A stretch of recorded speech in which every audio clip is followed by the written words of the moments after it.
Alright, hey guys, the last one I'm going to do on this piano tonight is 1,000 Miles by Vanessa Carlton, I don't know. Done by somebody else originally, I know, so don't hate me for that. I'm pretty sure someone else did it before her. Anyway, I'll give credit in the box below. I'm going to break it down after I run through it one time. This is kind of a simplified version of it. The verse is a bit hazy for me. I've never really played it exactly the same way twice, so we'll just kind of get through the main part, and then I'll tell you how to play that afterward, okay? So this part is how it goes. Here it is.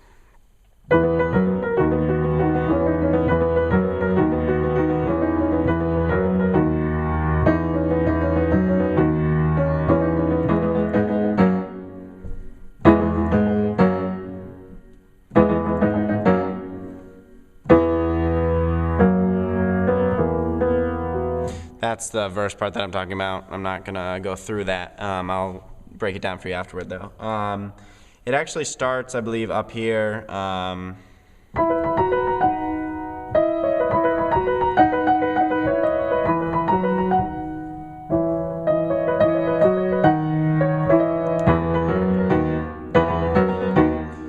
it just goes through the same thing, and then that part over and over again. Anyway, I'll break it down for you right now.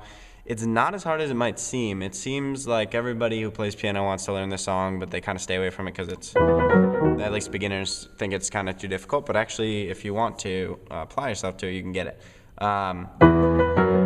The reason I say it's pretty easy is because the left hand is a repeating pattern the entire song of just E. Well, not the entire, excuse me for that, it's not true. But it's just for the majority of the song. It's E, G flat, E flat, E.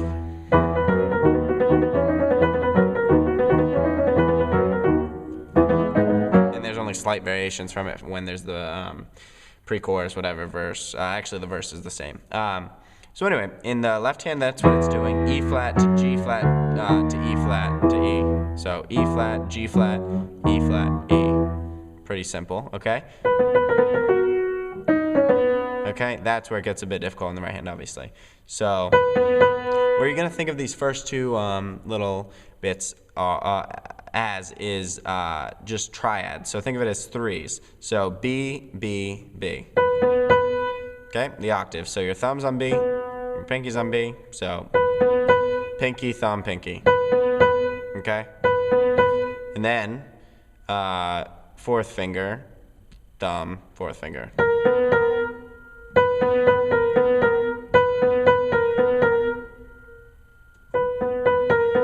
Okay, fourth finger, thumb, fourth finger. Pinky. Okay? And then the G flat by itself with just your third finger.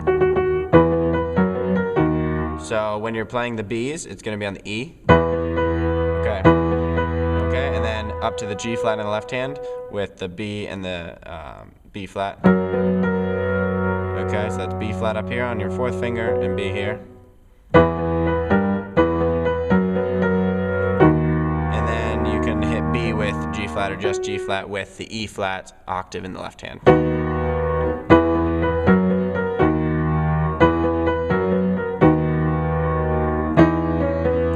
Back up to E here in the left hand. So you're back to the E, but it's not the first E, it's the last one. And you're doing E flat, D flat, B.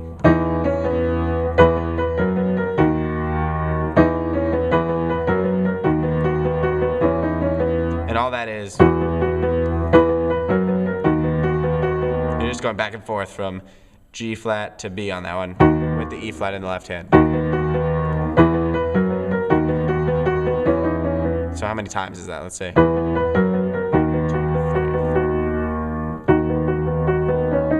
It's like 4, I think. 2,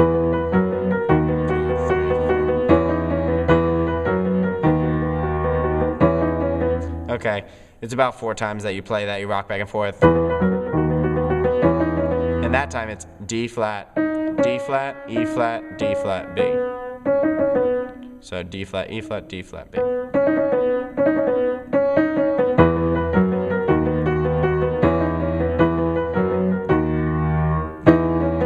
Time it's just again walk it down,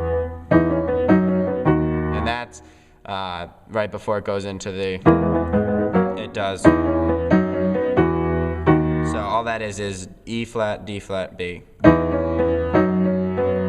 And again, E flat, D flat, B on the E, and then also the G flat. And then when you go to the E flat in the left hand, you're hitting a G flat here, like always. And then it's D flat, D flat, E flat, D flat, B.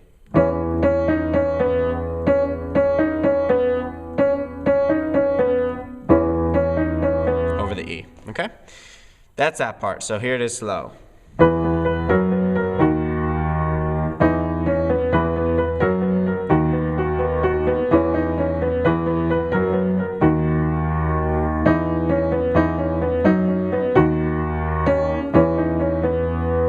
Okay, that's the main part that everybody knows. If you're fine with just knowing that part to play for people, that's fine. That's how I started out. Just everyone thinks you know the whole song, even though you don't. It's fine. Anyway, so you can do that, but then the next part is, and I need you. You know, there's that whole part in there. But anyway, it's E. Basically, you could be doing this with one hand, to be honest. But it's just a bit too close for me, and I don't like jumping from that, and I didn't want to invert it, so anyway, I did it like this. E octaves in the left hand, and then A flat and B. So 1, 2, 3 on E, octaves in the left, and then A flat and B. So you hit that 3 times, and then you go up to A flat in the left hand, octaves, and then B and E flat. Hit that 3 times. And then you hit the G flat octave in the left hand, and then B flat and D flat, just once.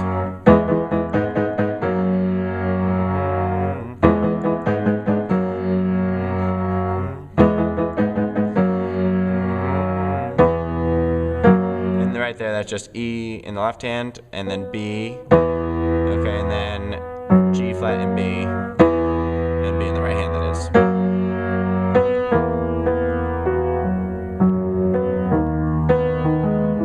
Basically, this verse part is the part that goes, if I could fall into the sky or whatever. It's just the same chord progression, so it's E, G flat, E flat, E. And it starts on B and B flat, so it goes up to the G flat.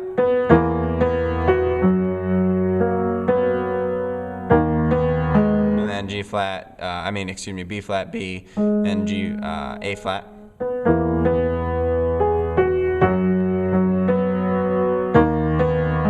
When you hit the E.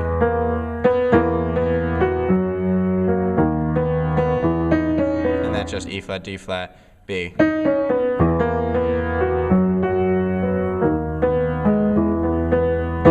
And then it's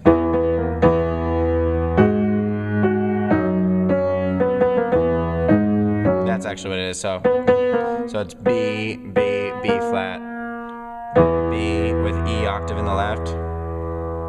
And that's the only place it changes. It goes to A flat and with the E flat in the right hand. And then G flat in the left hand octaves, and then D flat in the right hand. E flat in the right, A flat in the left, D flat in the right, G flat in the left. And then you hit B.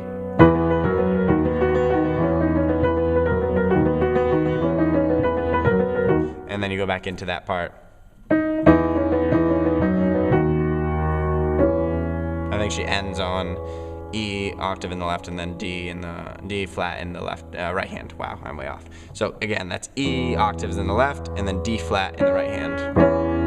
And it kind of is like a dissonant ending, you know, to maintain suspense. Anyway, that's the whole thing. It's nicer when you play it up there. I didn't teach it up there because you can't really see it. But to start it off up there is nice, and then you come into here for, and then later.